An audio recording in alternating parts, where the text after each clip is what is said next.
Bicara tentang bisnis properti. Nah, gimana sih Pak awal mulai Bapak memulai, kok punya ide nih bisnis properti seperti apa? Pasti kan ada awalnya, ada batu pijakan awalnya itu seperti apa tuh Pak?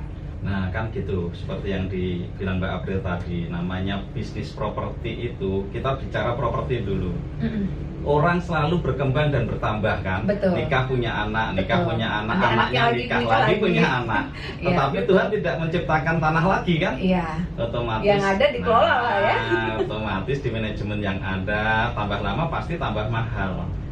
Itu prinsip bisnis properti. Awal mulanya saya itu sebenarnya kontraktor Mbak, saya ex Waskita Karya. Saya dulu seorang project manager di Waskita Karya. Terus tahun 2005 saya keluar sebagai kontraktor juga.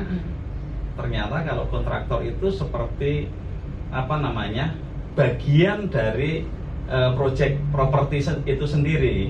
Artinya saya akan borong pakai, saya juga merupakan sekretaris Asosiasi Pengusaha Alat Berat dan Konstruksi seprovinsi Lampung. Jadi saya muter main alat berat bahkan sampai ke Kalimantan. Wow. Nah itu. Nah, dari situ lah ya, ya, Pak ya. Tercetus lah. Nah, kenapa kok saya ternyata hanya menjadi, kalau kata saya waktu itu, kalau bahasa Jawanya ketek ogleng, tahu ya? Ketek ogleng. Ya, kita dihadirkan untuk dilihat. Setelah itu selesai, kita pindah lagi untuk dilihat yang lain lagi kan gitu. Kontraktor kan gitu. Begitu datang, selesaikan proyek, habis proyek pindah lagi, cari lagi, kan gitu. Cari kawasan lagi, di mana ini seperti itu. Jadi dari situ akhirnya punya ide lah ya, punya ide untuk bagaimana sih kalau kita bangun properti sendiri gitu. Istilahnya tadinya jadi karyawan, sekarang jadi bos lah ya.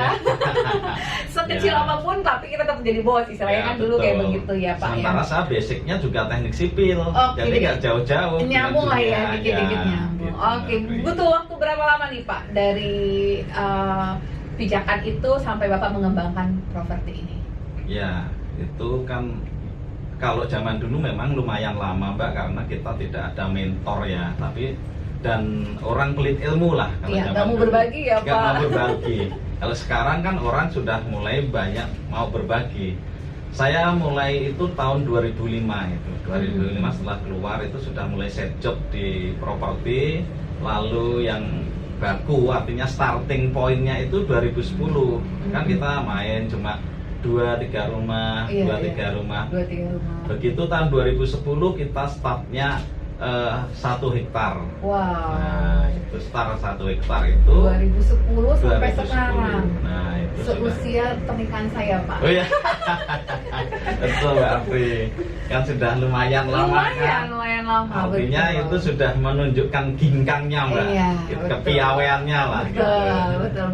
Jadi luar biasa lama ya Pak ya. Lama. Terus kenapa kalau kita merujuk nih ya, tadi kan sudah besar, kita merujuk nih sekarang ke Jatiwanginya. Kok ada pemilihan harus Jatiwangi, perumahan Jatiwangi? Pasti ada harapan tersendiri ataupun juga di balik nama Jatiwangi itu sendiri. Ya, kalau Jatiwangi itu kan begini. Prinsipnya setiap user, setiap konsumen yang beli di Jatiwangi itu cuma satu, aman. Jadi aman terhadap apa? Yang pertama adalah aman terhadap legalitas. Betul, itu yang utama ya Pak ya. Yang pertama, perizinannya aman, sertifikatnya aman, itu menjadi tanggung jawab dan utama kami. Yang kedua, aman terhadap apa? Nilai investasi. Tidak ada daerah Jatiwangi yang sekarang itu dibeli orang harganya 500 juta, besok dijual harganya 200 juta. Nggak ada ya Pak, nggak pasti ada. naik ya. Orang kalau ada yang turun itu pasti pada posisi-posisi yang bermasalah, tanahnya bermasalah, ada banjir bermasalah, gempa bermasalah. Nah, kita nggak ada. Makanya kita jamin kondisinya aman. Betul. Lalu Jatiwangi itu punya komitmen Mbak, namanya itu BMB. Apa itu Pak? BMB kayak itu, nah iya. BMB itu komitmen kita, biayanya murah. Jadi variasi perumahan di Jatiwangi itu paling mahalnya hanya 400 sekian. Kalau ruko wajar lah, ruko sekitar 800-an ya. Kalau ruko wajar sih Pak. Rumahnya itu sekitar 400. Jadi, itu yang paling mahal? Iya, ya paling mahal, artinya paling mahal. Dan apa namanya, hunian ya, artinya bukan 1 biji 2 biji gitu, hunian gitu. Yang kalau 1 biji kan menurut selera user, kadang Pak saya pengen kamarnya menjadi sekian, ini nggak ada tolak ukurnya kalau itu. Nah itu biaya murah, mutunya kita jamin, mutunya bagus, baik strukturnya maupun finishingnya itu kita jamin. BMW. Nah kita kalau sudah berkomitmen, bahkan kita ada kontrak-kontrak yang namanya itu proyek inden. Kita waktunya cermat, waktunya cepat. Jadi kita nggak mau ban prestasi terhadap kesiapan hunian. Masa kan udah nikah, katanya 2 bulan itu kita bisa pindahan. Ini kok sampai 5 bulan nggak pindah-pindah. Saya kan sudah ngangsur, kenapa saya nggak pindah-pindah? Nggak ada ceritanya di Jatiwangi. Kalau tidak selesai siang kita Bandung Bondowoso, malam pun kita kejar. Kayak Rorojo hari jadi pokoknya. Iya, gitu. Kayak gitu. Oke. Nah, tadi kan Bapak sudah bilang tuh, yang pasti ada keamanan dan kenyamanan untuk konsumen sendiri. Betul. Nah, kita kan nggak tahu nih. Kita sih nggak semua orang kan bisa beli rumah itu cash ya Pak ya. Ada yang maunya mencicil, misalnya 15 tahun atau 10 tahun kayak tadi Bapak bilang, surat-surat harus aman. Nah itu kan kadang yang dipertanyakan kan Pak, karena proses kredit rumah dari 1 sampai 15 tahun kan berarti kan surat kan ada di tangan pihak bank dong ya. Berarti kan konsumen itu harus dipastikan aman dengan surat-surat itu. Itu salah satu keunggulan dari Jatiwangi ya Pak ya tadi ya. Oke, kalau kita bicara nih Pak sekarang, kalau spesifikasi bangunan sendiri dari Jatiwangi itu bagaimana nih Pak? Apa nilai jual apa yang bisa ditawarkan dari spesifikasi bangunannya, baik dari segi interior maupun juga eksteriornya itu sendiri? Kan tadi Bapak bilang kalau perumahan yang paling murah itu hunian itu yang paling mahal ada di range 400-an. Itu udah paling mahal. Berarti kan yang paling murah kan ada dong Pak yang paling murah. Nah, apakah bisa dibagikan nggak sih di pendengar Heartline spesifikasi bangunannya seperti apa? Seperti itu.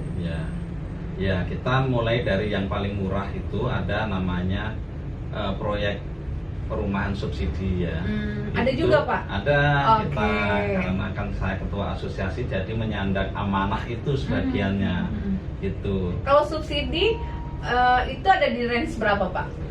Subsidi itu di angka 150-500. Nah, murah kan Mbak? Murah, ada cashback nggak Pak? Lebih murah lagi? Nah, itu pertanyaan luar biasa. Langsung ketawa. Langsung ketawa, ada cashback nggak? Nah, itu yang dari 150-500 itu, bahkan kita ada program tanpa DP. Harusnya kan 150. Ada DP biasanya Pak. Ya, DP lagi 7 sampai 8 juta. Jadi angsur utangnya di bank itu 142. Lah kita hutangnya tetap 142.500, DP-nya nggak pakai. Artinya harganya 142 kan Mbak? Betul. 142.500.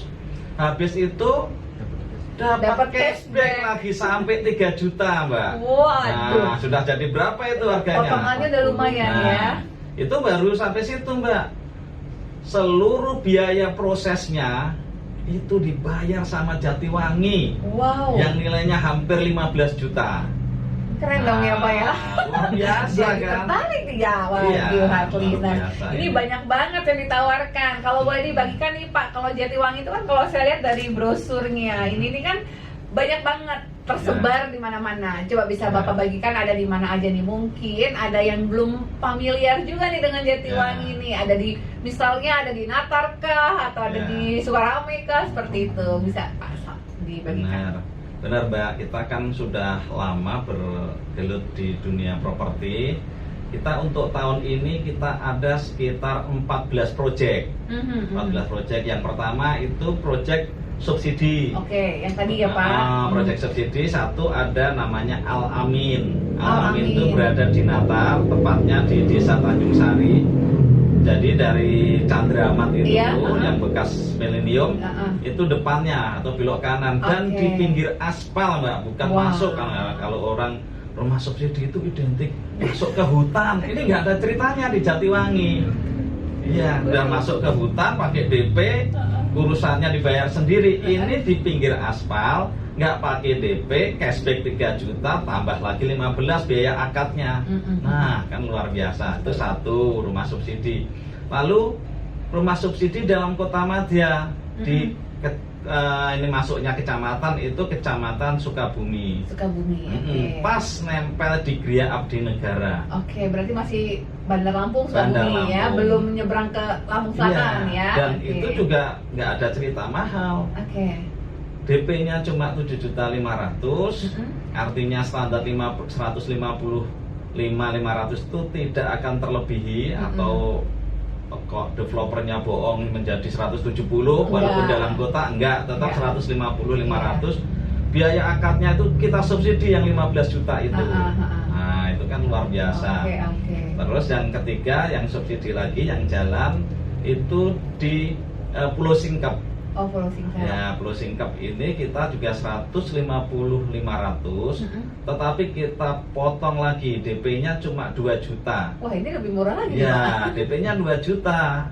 Akadnya atau terhutangnya tetap 142.500. Artinya sudah ada potongan lebih dari 5 juta. Iya, betul. Nah, terus dapat lagi biaya akadnya sekitar 15 juta dari kita. Waduh. Nah, itu lagi kelas subsidi nih. Keren banget ini. Aduh, buruan nih Headlifters ya. Yang keren nih, dekat Kota Madya, nggak usah jauh-jauh, apalagi buat kalian yang akses kerjanya itu ya seputar-seputaran itulah ya. Jadi ini cukup terjangkau dan juga kalau jangan lihatnya sekarang, tapi lihat beberapa tahun ke depan, pasti akan lihatnya beda gitu. Betul, kan. Mbak. Ini luar biasa kalau untuk orang yang habis kerja capek masuk ke Happy Hill, namanya Happy Hill 2. Di Bukit aja senang Mbak dia Happy Hill kan. Itu suasananya sejuk, view-nya itu luar biasa, bahkan langsung saya pun bikin villa di situ. Oh, itu Happy Hill juga masuk ke Jatiwangi ya Pak ya? Oke. Saya punya teman deh ambil di situ deh dia. Oke. Nanti kita sambung lagi ya Pak ya. Kita dengarkan dulu lagu berikut ini, tetap di 91,7 Heartline FM, Your Family Station. Keep on listening.